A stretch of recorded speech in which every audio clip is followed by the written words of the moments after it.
खबरों की शुरुआत एक बड़ी खबर के साथ करते हैं। आपको बता दें कि देव दीपावली के मौके पर प्रधानमंत्री नरेंद्र मोदी काशी जा सकते हैं और 30 नवंबर को काशी जाने का कार्यक्रम पीएम मोदी का बन सकता है।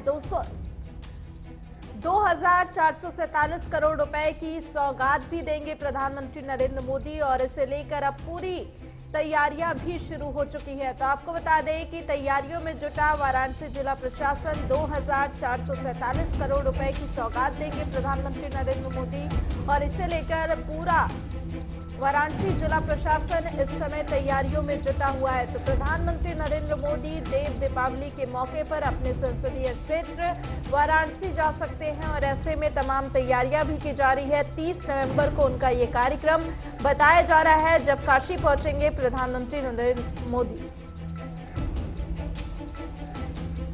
तो बड़ी अपडेट आपको बता रहे हैं, प्रधानमंत्री नरेंद्र मोदी देव दीपावली के मौके पर काशी जा सकते हैं और ऐसे में तमाम तैयारियां की जा रही हैं और वाराणसी जिला प्रशासन तैयारियों को लेकर पूरी तरीके से जुटा हुआ है और ऐसे में बताया जा रहा है कि 2,447 करोड़ रुपए की सौगात भी वाराणसी वासियों को मिलने वाली है। प्रधानमंत्री नरेंद्र मोदी का संसदीय क्षेत्र है और साल 2014 के बाद से ही यहां पर प्रधानमंत्री का एक अटूट रिश्ता देखने को मिला है और जिस तरीके से वाराणसी के लोगों ने प्रधानमंत्री को स्वीकारा है, एक बड़ी फैन फॉलोइंग वहां पर देखने को मिलती है।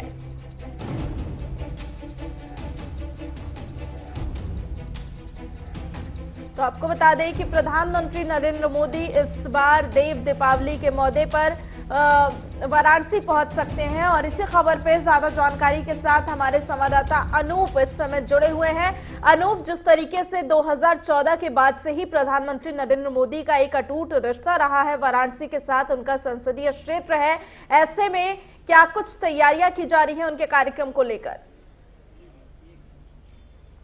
देखिए करिश्मा, देश के प्रधानमंत्री नरेंद्र मोदी वाराणसी से सांसद 2 बार रह चुके हैं और जिस तरीके से 2014 से लगातार जीते चले आ रहे हैं और वहां पर उनका क्षेत्र है। उन्होंने जब 2014 में चुनाव के दौरान उन्हें कहा था कि मां मुझे गंगा ने बुलाया है, तो ऐसे में कहीं न कहीं जो वाराणसी के लोग हैं उनका काफी स्नेह रहता है। वाराणसी की जो योजनाएं हैं या वाराणसी के लोगों की जो परेशानियां हैं वो लगातार चिंतित रहते हैं। अभी तक देखा गया जिस तरीके से वाराणसी में वहां पर कई बार प्रधानमंत्री पहुंचे और लोगों को संबोधित किया, लगातार वहां के जो विकास की वो गंगा वहां पर बह रही है। एक बार फिर से देव दीपावली को लेकर वहां पर तैयारियां शुरू हो गई हैं। हालांकि 20 तारीख से पहले उत्तर प्रदेश के जो सीएम योगी आदित्यनाथ वहां पर दौरा करेंगे और वहां की व्यवस्थाओं का जायजा लेंगे। जिस तरीके से खबरें मिल रही है, बताया जा रहा है कि 30 जो नवंबर है उसको प्रधानमंत्री नरेंद्र मोदी भी वहां पर पहुंच सकते हैं। ऐसे में वहां पर तैयारियां शुरू हो चुकी वहां पर। लेकिन अनूप, हमने हमेशा देखा है कि प्रधानमंत्री मोदी की वाराणसी में एक बड़ी फैन फॉलोइंग है और लोग उनके बहुत ज्यादा मानने वाले हैं।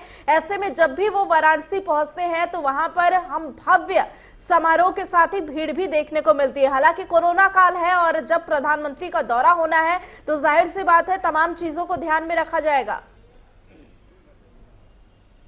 बिल्कुल करिश्मा, ये बहुत बड़ी चुनौती जिला प्रशासन के लिए भी है और पुलिस के लिए भी है क्योंकि कोरोना काल है। ऐसे में उत्तर प्रदेश में एक बार फिर से कोरोना आ चुका है क्योंकि जिस तरीके से लगातार कोरोना के संक्रमित लोग बढ़ रहे हैं, तो ऐसे में सामाजिक दूरी के साथ साथ कार्यक्रम संपन्न कराना कहीं न कहीं जिला प्रशासन के सामने बड़ी चुनौती है। अब देखना यह करिश्मा होगा कि इस कार्यक्रम के में किस तरीके से कोरोना के कानून का पालन होगा या फिर हमेशा की तरह धज्जियां उड़ाई जाएंगी। लेकिन ये बहुत बड़ी बात है कि जिस तरीके से कोरोना काल में सीएम प्रधानमंत्री नरेंद्र मोदी वहां पर पहुंचेंगे और वहां के जो वाराणसी से लगा के प्रयागराज तक जो जिस तरीके से वहां पर जो योजनाओं का सौगात मिलने वाला है, तो वाकई काफी लोग प्रसन्न हैं वहां के। और जब भी ये बिल्कुल सही बात है प्रधानमंत्री वाराणसी पहुंचते हैं तो वाराणसी के साथ साथ जो आसपास के जिले हैं वहां के लोग भी वहां पर पहुंचते हैं और प्रधानमंत्री का जो स्नेह है, जो उनकी फैंस फॉलोइंग है, वो लगातार बढ़ती जा रही है शायद इसी वजह से। लेकिन 2,447 करोड़ की सौगात भी वाराणसी के लोगों को मिलने वाली है, तो क्या ये सौगात उपचुनाव में जिस तरीके से नतीजे आए थे उसके लिए तोहफा है या फिर 2022 की तैयारियां?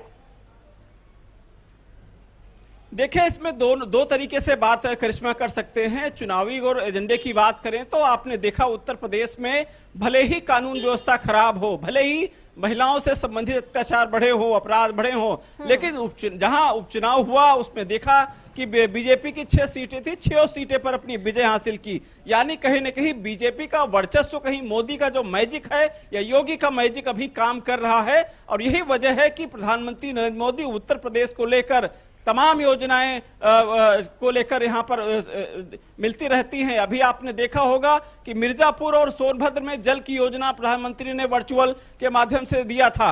अब वाराणसी का नंबर है, एक बड़ा तोहफा मिलने जा रहा है। ये कनेक्टिविटी अगर हो जाएगी तो आने जाने वाले लोगों की बड़ी सुविधाएं मिलेगी, और खासकर जो रास्ता घंटों में तय किया जाता था उस भी समय सीमा कम होगी। तो वाराणसी के लोग काफी खुश हैं। अब देखना होगा कि जब अगर प्रधानमंत्री 30 नवंबर को यहां पहुंचते हैं तो लोगों को किस तरीके से यहां पर संबोधित करेंगे। हालांकि अभी जिस तरीके से कोरोना काल चल रहा है, प्रधानमंत्री नरेंद्र मोदी लगातार उनको प्रयास रहता है कि लोगों से अपील करते हैं कि कोरोना के नियमों का पालन करो, कम से कम घर से निकलो और सामाजिक दूरी बनाए रखें। लेकिन अब इस मामले के बाद फिर देखना है, क्योंकि उत्तर प्रदेश में एक बार फिर से वापस हो रहा है कोरोना। ऐसे में सामाजिक दूरी के साथ साथ कार्यक्रम को संपन्न कराना पुलिस विभाग के लिए बड़ी चुनौती होगी, वहां के जिला प्रशासन की बड़ी चुनौती होगी। हालांकि तैयारियां चल रही हैं। अभी आपने देखा होगा कि जब अयोध्या में दीपोत्सव मनाया गया, वहां पर सामाजिक दूरी के साथ कायदे कानून का नियम का पालन किया गया था। ठीक उसी प्रकार से एक खाका तैयार किया जा रहा है कि प्रधानमंत्री कहां पर किस तरीके से जाएंगे, क्या उनके साथ कौन कौन लोग होंगे। हालांकि 5000 लोगों की वहां पर आने की उम्मीद जताई जा रही, लेकिन फिर भी वो 5000 लोग कहां, किस तरीके से उनकी सामाजिक दूरी होगी, किस तरीके से वहां पर बैठेंगे, कितनी वहां पर सीटें लगाई जाएंगी, कितना बड़ा मैदान होगा, ये सब तमाम चीजें हैं। उसको लेकर तैयारियां, एक मंथन शुरू हो चुका है। लखनऊ से लगाकर प्रयागराज के जो अधिकारी हैं वो लगातार इस पर मंथन कर रहे हैं। और इसके 25 नवंबर से पहले मुख्यमंत्री योगी आदित्यनाथ, अपर मुख्य सचिव गृह अवनीश अवस्थी वहां पर जाने की तैयारियां कर रहे हैं और पहले वहां की जायजा लेंगे। उसके बाद तैयारियां देखेंगे क्या तैयारियां वहां पर सुरक्षित हैं। ऐसे में प्रधानमंत्री अगर वहां पर आते हैं, तमाम ऐसी सुविधाएं हैं, क्योंकि वहां पे जो चिकित्सा सुविधा को लेकर क्योंकि भीड़ वहां पर होगी। ऐसे में अस्पतालों क्या व्यवस्थाएं हैं, या फिर पानी क्या व्यवस्थाएं हैं, या फिर रहने क्या व्यवस्थाएं हैं, क्योंकि अब ठंड भी शुरू हो चुकी है। तो ऐसे में तमाम जो सरकार तमाम पाबंदियां लगा रही है उत्तर प्रदेश में, और हम देख रहे हैं किस तरीके से सीएम योगी आदित्यनाथ इस समय एक्शन मोड में नजर आ रहे हैं, और कोरोना काल को देखते हुए तमाम पाबंदियां उनकी तरफ से लगाई जा रही हैं। लेकिन अगर जब इस तरीके के किसी राजनीतिक कार्यक्रम की बात आती है तो वहां पर सैकड़ों की संख्या में लोग इकट्ठा होते हैं, और हमने देखा था कि चाहे वो कोई भी भव्य कार्यक्रम उत्तर प्रदेश में, वहां पर सोशल डिस्टेंसिंग की पूरी तरीके से धज्जियां उड़ती हुई नजर आती है। तो क्या लगता है कि तमाम सरकारों को भी इस तरीके के कार्यक्रम में थोड़ी सजगता बरतने की जरूरत है और थोड़ी मंथन करने की जरूरत है कि इस तरीके के कार्यक्रम लोगों के लिए भी हानिकारक हो सकते हैं इस समय में? बिल्कुल करिश्मा, एक बहुत बड़ा सवाल है। आपने देखा अभी किस तरीके से बिहार की बात करें, उत्तर प्रदेश की बात करें, तमाम चुनावी रैली हुई। ऐसे में वो जो सामाजिक दूरी थी, कोरोना के कायदे कानून थे, वो सब ताक पर रह गए, कागज पर रह गए, हकीकत में नहीं उतर पाए। और शायद यही कारण है कि उत्तर प्रदेश में एक बार फिर से कोरोना वापस कर चुका है, अपने पैर जमा रहा है, और लगातार कोरोना से संक्रमित लोगों की संख्या बढ़ रही है।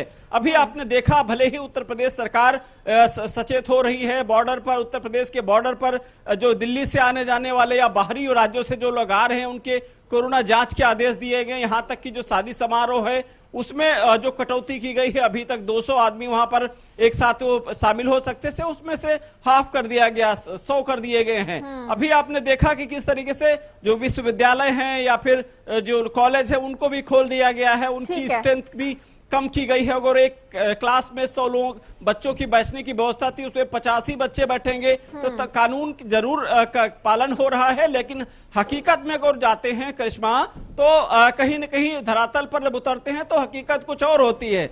भले ही कायदे कानून सख्त बने हो, जेल जाने का प्रावधान हो, ठीक है, या फिर बहुत बहुत धन्यवाद तमाम जानकारी के लिए। तो ऐसे में अब देखना होगा कि प्रधानमंत्री नरेंद्र मोदी का ये कार्यक्रम होने वाला है, वहां पर पहुंचने वाले हैं उत्तर प्रदेश के वाराणसी में, तो क्या कुछ व्यवस्थाएं वहां की जाती है, ये देखने वाली बात हो।